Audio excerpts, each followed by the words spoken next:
L'été est là, peut-être que les vacances approchent pour vous et peut-être aussi que vous allez confier vos enfants à leurs grands-parents. C'est souvent une décision compliquée. Si tout se passe bien, j'ai envie de dire que vous n'avez pas spécialement de raison d'écouter cet épisode. Mais j'imagine que si vous écoutez cet épisode, c'est que vous avez certaines inquiétudes, certains doutes, certaines hésitations, et que vous ne savez pas comment préparer au mieux le séjour de vos enfants chez leurs grands-parents. Alors, on va en parler aujourd'hui ensemble. Je vais vous expliquer comment vous pouvez rassurer vos enfants et vous rassurer vous-même avant le départ, et puis établir des règles claires tout en respectant le rôle des grands-parents. Vous allez avoir besoin de vous respecter vous-même, votre posture de parent, et de respecter aussi le rôle bien distinct des grands-parents. Donc, je vais essayer de vous guider pour trouver un équilibre entre vos propres principes éducatifs et ceux de vos parents ou beaux-parents. Alors, la première chose fondamentale à comprendre, c'est que le rôle d'un parent n'est pas le même que le rôle d'un grand-parent.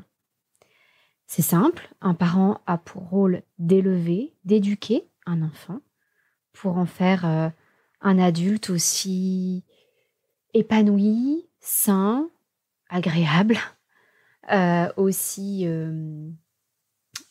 vertueux que possible, un adulte avec lequel on aimerait rester en contact plus tard, en fait. Pour moi, c'est un peu mon critère. C'est est-ce que je suis sur la bonne voie. Mon critère, c'est de savoir si mais j'aurais toujours envie de passer du temps avec mes enfants lorsqu'ils seront adultes, parce qu'ils seront devenus des adultes formidables. Le rôle des grands-parents, c'est pas ça. Ils vous ont déjà élevé, vous, ou votre conjoint, conjointe. Ils n'ont pas à élever vos enfants, leurs petits-enfants. Leur rôle est simplement de créer de belles relations entre eux et leurs petits-enfants, mais ils ne portent pas de responsabilité. Vous, en tant que parents, vous êtes les premiers éducateurs de votre enfant. Nous sommes les premiers éducateurs de nos enfants. Les grands-parents sont des tiers, des personnes supplémentaires, avec lesquelles, encore une fois, les enfants peuvent tisser de merveilleuses relations. Ils ont un rôle important à jouer dans plein de domaines. Ça peut être la transmission de génération à génération. Ça peut être d'être un soutien pour les parents qui sont fatigués. Ça peut être d'être une autre personne que les parents quand les enfants éprouvent le besoin de se confier à quelqu'un d'autre. Parfois, on a besoin de ces personnes extérieures à la famille immédiate. Les grands-parents peuvent jouer ce rôle-là. Ils ont une autre expérience à partager. Ils ont beaucoup de joie et d'amour, tout simplement, à partager. Et je crois qu'on n'a jamais assez d'amour. Donc, c'est formidable quand les enfants peuvent bénéficier à la fois de l'amour de leurs parents et de l'amour de leurs grands-parents. Je ne vais pas spécialement évoquer ici le cas des parents solos. Par exemple, les mamans solos qui recherchent chez un grand-père, par exemple, une figure masculine à laquelle les enfants vont pouvoir se raccrocher. C'est encore un cas à part, mais il est évident que dans certains cas, un grand-père ou une grand-mère, ça pourrait aussi bien être un ami de la famille, un oncle, une tante, un frère, etc., peut jouer ce rôle de figure masculine de remplacement ou figure d'attachement de remplacement. Je ne parle pas spécialement de ça, mais évidemment, ce sont des cas où le rôle des grands-parents est encore plus important et où il y a encore plus de compromis à faire, je dirais, pour aligner les visions éducatives de chacun. Donc, il est bien important de comprendre que le rôle d'un grand-parent n'est pas d'élever ou d'éduquer. Et en même temps, lorsque vous confiez vos enfants à leurs grands-parents, vous déléguez quelque part votre responsabilité. Mais il ne serait pas juste de déléguer toutes vos responsabilités. Ce que je veux dire par là, c'est qu'il est évident que lorsque vous confiez vos enfants, vous déléguez votre responsabilité de sécurité, par exemple. C'est évident que les grands-parents doivent tout mettre en œuvre pour assurer la sécurité de leurs petits-enfants. Voilà, ça c'est la première chose dont on est responsable en tant que parent. Et ça ne doit pas être négociable. Donc si vous n'avez pas une confiance absolue en vos parents, vos beaux-parents, pour assurer la sécurité de vos enfants, ça n'est pas raisonnable. Envisagez peut-être, je ne sais pas si vous avez peur spécialement du moment du bain, ou de la fatigue d'après le déjeuner ou quelque chose comme ça, vous pouvez envisager de confier vos enfants à leurs grands-parents tout en leur proposant de payer une garde d'enfants à domicile ou une babysitter qui va venir dépanner 2 heures dans la journée pour leur apporter un peu de répit. Si vos parents commencent à être âgés, malades, handicapés, ça peut être un soutien, ça peut être une façon d'équilibrer les choses. En revanche, en ce qui concerne l'éducation, vous ne déléguez pas l'ensemble de votre responsabilité d'éducateur à vos parents ou beaux-parents. Ça n'est pas pendant cette semaine de vacances que les grands-parents vont éduquer ou élever l'enfant. Ça n'est pas leur rôle et ça ne serait pas sain que ce soit leur rôle. Alors ça ne veut pas dire que tous nos principes, toutes nos valeurs éducatives doivent tomber à l'eau. Il est important de maintenir certaines choses, mais ayez conscience quand même que ça n'est pas la responsabilité des grands-parents que d'assurer le maintien de tous vos principes éducatifs. D'autant plus qu'il est possible qu'ils ne soient pas d'accord avec certains d'entre eux. Donc, encore une fois, si vous avez les mêmes principes et les mêmes valeurs, mais pourquoi écoutez-vous ce podcast? Non, je plaisante. Vous allez peut-être avoir quelques éléments à la fin de ce podcast qui vont quand même vous intéresser. Mais j'imagine que si vous avez cliqué sur ce podcast, c'est qu'il vous intéresse parce que vous n'avez pas à 100% les mêmes valeurs éducatives que vos parents ou vos beaux-parents. Et là, ce que je vous recommande de faire, c'est un tri entre ce qui est vraiment fondamental pour vous et ce qui ne l'est pas. Mettez de côté les histoires de sécurité. Par exemple, c'est évident que si vous avez un enfant allergique, le contrôle de son alimentation, un enfant allergique, je sais pas moi, aux cacahuètes, aux fraises, etc., le contrôle de l'alimentation va être fondamental. Mais ça, je le rentre dans la partie sécurité. Au-delà de ça, quelles sont les choses fondamentales sur lesquelles vous voudriez que les grands-parents ne dérogent pas? Peut-être que vous avez eu beaucoup de mal à aider votre enfant à trouver un rythme de sommeil.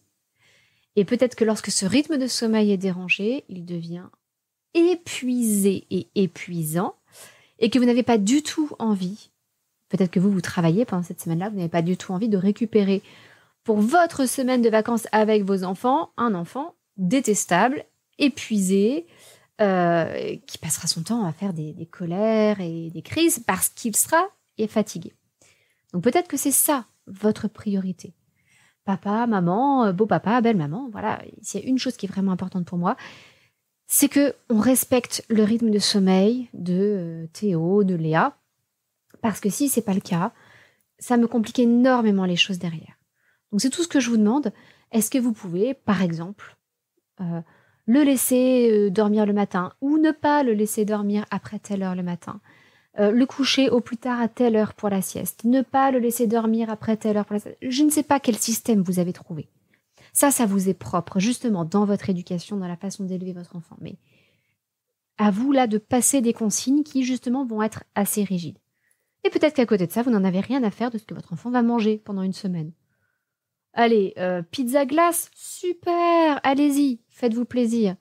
Ou apéro, je parle pas d'alcool, évidemment, mais je sais pas moi, chips, barbecue et gâteau, ok, c'est pas grave, tant pis.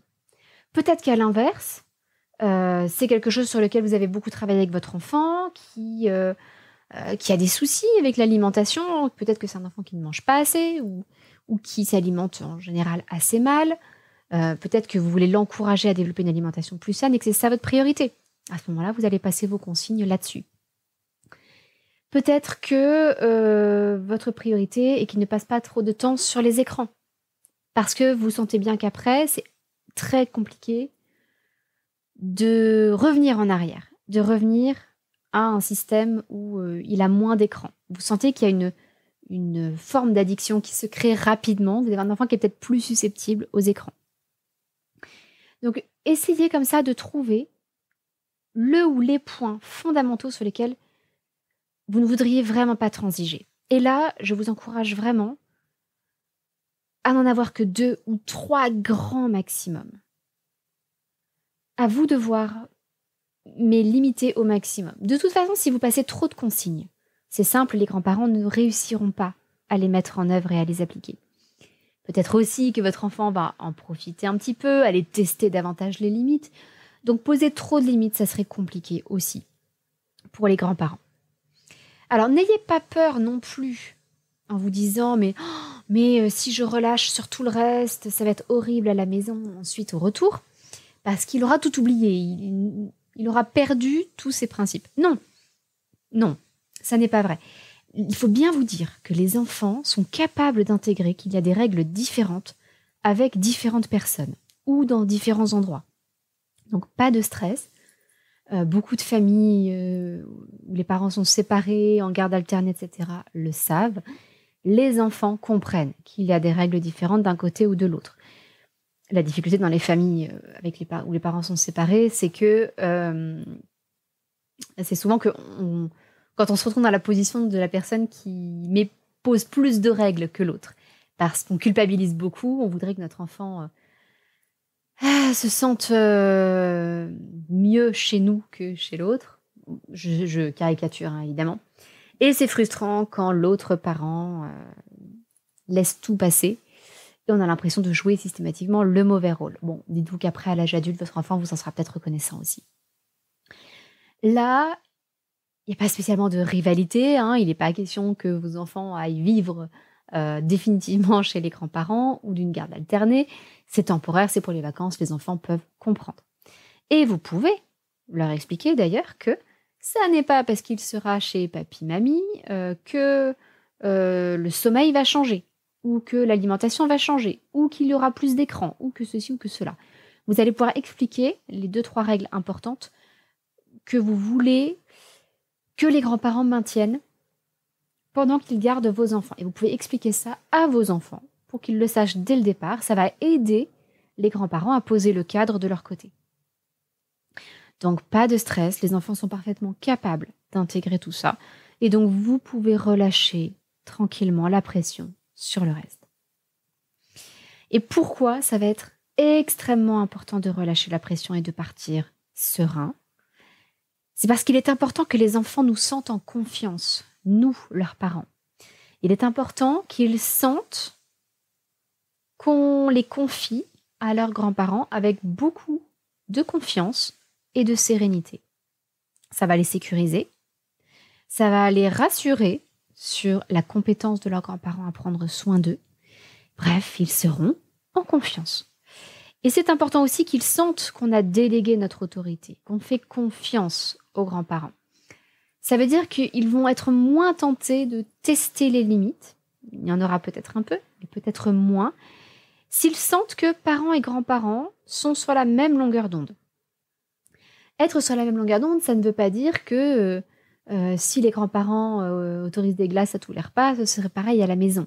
Non, ça veut dire que sur l'essentiel, les parents et les grands-parents sont alignés, ils vont respecter les mêmes principes éducatifs, et que sur le reste, le parent lui-même est d'accord pour que durant cette période courte et temporaire, les règles soient adaptées. Il est important que ce ne soit pas quelque chose qu'on fait en cachette des parents. Tu le diras pas à ta maman, hein. Ça surtout non, ça c'est à éviter. Il ne devrait jamais y avoir de secret. Un autre adulte que les parents, et même les parents, ne devrait jamais avoir un secret avec l'enfant que l'enfant ne pourrait pas dire à ses parents. Hein, c'est comme ça qu'on prépare des enfants à être abusés plus tard. C'est vraiment un très très mauvais mécanisme à adopter. Plutôt que de dire « Bon, on le dira pas à tes parents hein, que tu as mangé de la glace après ta pizza », simplement de dire « Bon, on sait que c'est les vacances, tes parents savent bien que voilà, cette semaine, c'est un petit peu la fête. Tu sais bien aussi qu'en rentrant à la maison, ce sera peut-être moins la fête. » Bon. Nous-mêmes parents, on le fait plus tellement là, ces dernières années, mais pendant longtemps, chaque année, on partait une semaine en camping, ou parfois en gîte, en Airbnb. Eh bien, pendant cette semaine de vacances avec les enfants, on avait quelques traditions. Par exemple, on commençait toujours par leur offrir un livre en début de vacances, parce que c'était important pour nous. C'était une occasion de découvrir des nouveaux livres, des nouvelles séries. C'était un moment de plaisir passé dans une librairie. Et puis, c'était une façon pour nous de leur transmettre notre amour de la lecture. Mon mari comme moi-même, on aime énormément lire. Et on a la chance d'avoir des enfants qui aiment énormément lire. Enfin, je dis la chance, mais justement, c'est quelque chose qui se développe, qui se transmet. Donc, on avait cette tradition-là. Et puis, on avait aussi la tradition de se dire, on regarde un film tous les soirs. Ce qui n'est absolument pas le cas, évidemment, à la maison en temps normal. Mais là, cette semaine de vacances spécifique, on regardait un film tous les soirs. Et tous les soirs, c'était un peu apéro. Alors, quand je dis apéro, il y avait toujours des légumes, il y avait toujours... voilà, mais je pense qu'il y avait des chips à tous les soirs, pas tous les repas, mais tous les soirs. Et voilà, c'était un petit peu la fête, tous les soirs. Ça n'empêchait pas que... ils pouvaient se coucher un petit peu plus tard, mais de façon raisonnable aussi. Ça n'empêchait pas qu'il y avait des légumes quand même à tous les repas. Ça n'empêchait pas un certain nombre de choses, mais oui, c'est normal aussi qu'il y ait des dérogations pendant les vacances, qu'on assouplisse un peu les règles du quotidien. Donc, une fois que nos enfants vont sentir que nous sommes en confiance par rapport à leurs grands-parents, et ben eux aussi vont se sentir plus en confiance, ils vont être moins tentés d'aller tester les limites et d'aller titiller un petit peu les grands-parents là où ça fait mal. Mais l'important est que ça se fasse dans la communication, dans la confiance, sans secret, ni d'un côté ni de l'autre. Et ça, c'est malheureusement pas toujours possible.